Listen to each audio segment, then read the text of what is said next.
the good folks over at ETI saw my shack video and they thought, there's just something not quite right about it, something must be missing. So they have very kindly sent me out their thermopen holder, which is now mounted on the wall. It means the thermopen is to hand to check temperatures anytime I need it. So on with the show. Today's video is going to be slightly different. I haven't done one before, so we're going to do a Q&A. So I think a couple of weeks ago I put out a tweet and a post on Instagram asking for any questions you might have. Questions about barbecue, about gear, or questions about me or the shack or whatever you want to know. So we'll have a few of them, so we're going to go ahead and run through them and I'll try and answer as many as I can. So I figured I better sit down for this. So the first question is from Northeast Food on Twitter.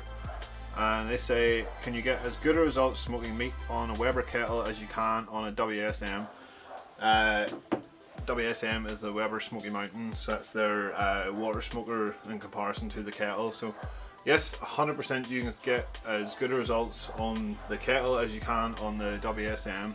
I had my kettle for quite a while before I ended up buying my WSM, and my kettle is what I sort of learned to smoke on and do low and slow on. So I do have a video for how to set up low and slow on your kettle, so I'll link that up above and I'll put it in the description.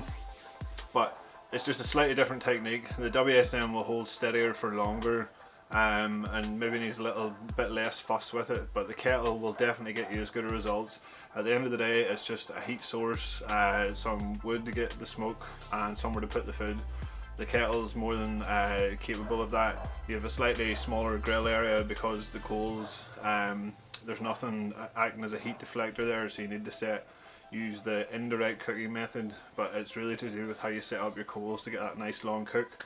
So have a look at that video. If you have any other questions, certainly give me a shout and I'm happy to help out on how to do it on your kettle. So the next one is from Coley Barbecue on Instagram. And that is leftovers, how to save, store, freeze, reheat, reuse, etc. I could justify more larger purchases if I could nail this side of it, and I think most of us home cooks are probably all in the same boat. Cooking large briskets or huge pork butts or pork shoulders, there tends to be a lot left over unless you're catering for a larger party. Cooking a whole brisket for a sort of average family occasion, you will definitely have leftovers with it. So what Mark's asking is how to make the best out of those leftovers so they don't go to waste. So yes, you can freeze them. I think a lot of people would sort of vac pack them with some of their cooking juices and freeze them down, and then I know a sous vide is really good for reheating stuff like that that's in a vac pack.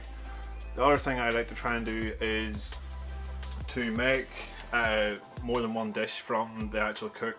So if I have the likes of a brisket, I've done it with it before, I'll cook the whole brisket, I'll take my slices and my burnt ends from it and eat them there and then. That chunk of meat that's left over then, I'll maybe dice that up and make it into a chili, or I've made it into a brisket and eel pie before. It's a really good one. So they act as just like a second dish, and then there are other options that you can freeze or re-eat the next day. So try and use that one cut of meat for maybe 2 or 3 different dishes, and that definitely gives you a better way of using it up rather than just freezing it and then reheating it again afterwards. So thanks for the question, Mark. On to the next one then is Ted Whitmore on Twitter, and his question is, if you had to choose 2 cookers and only 2, which would you choose and why? I'm going to take it that this question means out of the cookers I have at the minute.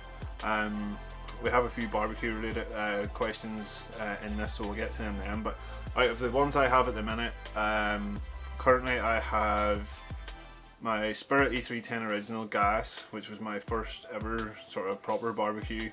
I have my premium kettle, I have my WSM, I have a couple of Go Anywheres, I have the little Churros tabletop. What else do I have? A little 47cm compact kettle as well, and I just shipped out my original kettle to my dad, who wants to get back into charcoal cooking again, which is good. So out of all of them, I have to say I'll probably keep the kettle and the WSM. I've already talked about you can get the same results for both, but the kettle is a good all-rounder, and if you have the option of a second one, it's nice to have that sort of the WSM for most of your low and slow, because you can generally just set it and forget it. The kettle is good then obviously for direct cooking and roasting, plus the range of accessories you can get with it as well means you can pretty much cook anything on them. So out of those, or that set of barbecues that I have at the minute, I would probably keep that. Not sure my wife would be happy about me getting rid of the gas. It's sort of become her barbecue of choice, so she would cook in it quite a lot, but I don't tend to use it that often.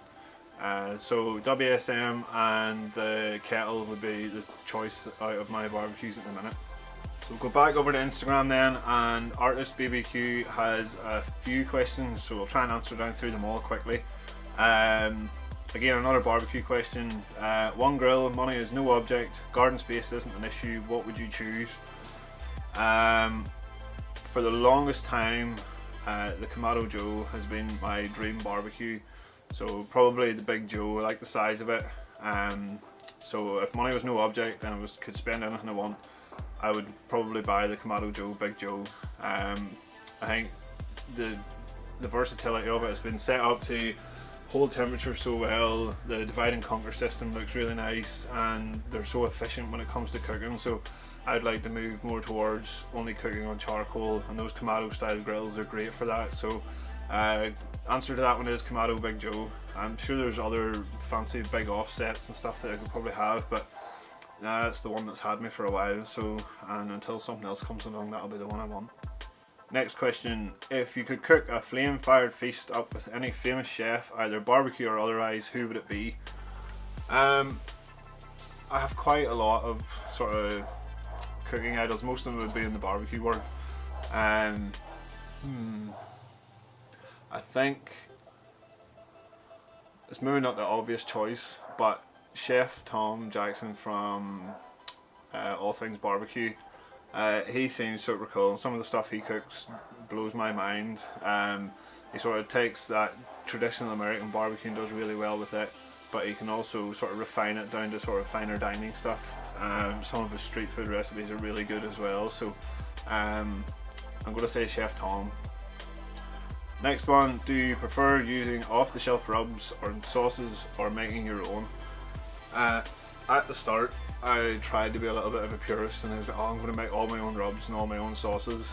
And after a while of there's some great recipes out there, and most books have recipes for good rubs as well. So if I'm doing a recipe from a book and it calls for a certain rub from that book, I'll make it up myself.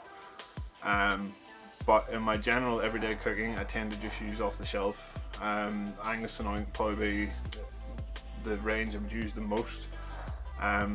But there's so many great companies out there now making so many different types of rubs and sauces. I just don't see the need to make them yourself or try and come up with your own blends. Now, everybody has their own go-to rub or their own signature blend that they like to use, but I think for general everyday use, if you want to achieve a specific flavour with meat, generally there will be a rub out there that can get that flavour profile without having to fuss and mess about with measurements. So I would probably say the definitive answer to that one is I use mostly off the shelf. So Rutting Ram Barbecue on Instagram again says, what got you into barbecue? I think I've possibly gone over this in another video before, but the Cliff Notes version is: started working in a garden centre running the barbecue department, went to a Weber demo, I think it was Dan Cooper was holding the demo, was amazed by what he was doing on the barbecue, bought a proper barbecue, and the rest is history. Who has inspired you on your barbecue journey? Well, I would obviously have to add Dan Cooper to the start of that one, because he's the one that sort of got me into it anyway.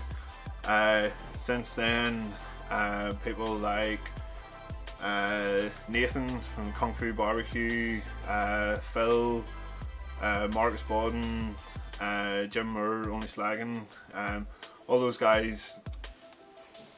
It's maybe not necessarily what they're cooking, well maybe in their case it is, but it's their passion for it and how they see it as just an everyday way of life. And the things I've learned off that sort of group of guys is amazing. Now there's so many others, I could spend a whole video listing them out, but I have made some amazing friends in the barbecue community, and it's such a welcoming community that whenever I've had hobbies in the past where you sort of go online and anybody that's at that beginner level, they just get slated by the pros. But it couldn't be more different for the barbecue community. The guys that are sort of at a top level are only too willing to pass on all their knowledge to the guys that are just starting out, because they have a passion for it and they want to get more people into it. So those are a few maybe that sort of got me started out, or over the last couple of years I've really looked up to. So but there could be 100 more. Let me know if you want to hear that video listing 100 more people.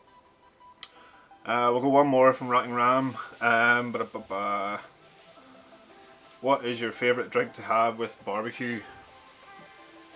One of them. Man, I'm not a big whiskey guy, I'm not a wine drinker. Beer's a bit as exciting as it gets for me. Right. So we'll move back over to Twitter. Phil from Love to Barbecue has left a message. What is your biggest cooking success and biggest cooking fail? Biggest cooking success is probably any recipe that actually works out. I would say brisket has probably been my hardest cook, and the one that I've cooked a few times, and the first few times I cooked that I was never totally happy with it. Flavours were all there, but you see these guys in America slicing through it and it's so tender you could cut it with a spoon, and mine just never seemed to be at that point. I've done one brisket in my life that I would consider was on the money. Had a nice smoke ring, really nice flavour, nice bark. I'd done all the bend tests and hang tests and pull tests really well. And again, that was, I think, my third or fourth brisket cook. The other ones were perfectly edible, they were nice, they were tasty, just not what you would consider a perfect brisket. The one I cooked I wouldn't consider perfect either, but it was definitely the best one yet. So having tried that a few times and then finally nailing it to my standards anyway, I would say that was probably one of my biggest successes. Cooking fails, beef cheeks 100%. The day I bought my WSM, I went to the butcher's and ordered some beef cheeks, and I thought, right, I've seen them before, the little like nuggets of brisket that you can just mash into shredded beef.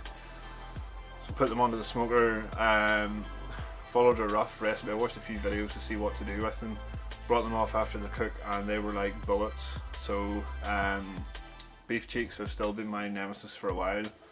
I'm not sure I've had any major disasters apart from that. No, we'll stick with beef cheeks, that's the one I need to nail first. By the way, Phil, I saw your beef cheeks cook, you've nailed it, so I'll be bugging you to find out how you done that. So KNS Barbecue on Twitter has asked, what made you think of that cool ass corrugated roof? And we all want to know the measurements of the front prep table of this shack, I assume. I don't know what gave me the idea for the roof. It was really the only option I had. I'm quite limited for space in the backyard. I definitely wanted a clear roof because I didn't want to cut out any light, so that was the best option. It was either that corrugated bumpy stuff or the board I used at the minute. So I do intend on doing an article on my website which will sort of explain the step by step through the build, so hopefully your question will be answered in that. So we'll take one more from Twitter, and that is Nick Hart. In the WSM, do you use sand or water in the water pan? If you alternate between the two, what factors influence your decision for a particular cook? I would say 9 times out of 10 I use water in it.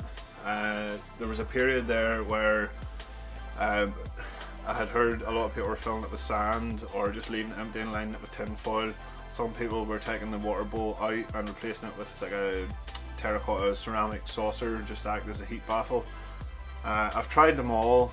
The water pan's definitely good for regulating the temperature, so keeping that topped up with sort of boiling water, it keeps a lot of moisture inside the cook chamber and it helps regulate the temperature too. So I have tried the other ways. If you're doing a slightly hotter cook, I think sometimes it's better to leave the water bowl empty, but say 9 times out of 10 I go with water, purely for that sort of moisture. It helps regulate the temperature and it just makes things, it's how the smoker is designed to work, so I don't see any issue of using water in it.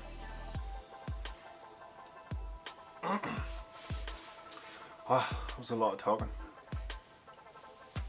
I hope to do these videos a bit more often in the future. At the end of the day, this YouTube channel isn't really about me as such. The whole point is to answer any questions or queries you might have about barbecue. So there was a few good questions in there today. I'd love to hear your answers about them below. If you have a question for a future episode or an idea for a video you want me to make to explain a certain technique, I've created a page on my website for the actual YouTube channel. So if you go to barbechoo.com/YouTube, that'll take you to the channel's homepage. At the very bottom of that page there is a form, so if you have an idea for a video, a cook you want to see, a question you want answered in one of these videos, send me a message on that and I'll stick them into the bank, and whenever I have one of these Q&A sessions then I can answer those questions as best I can.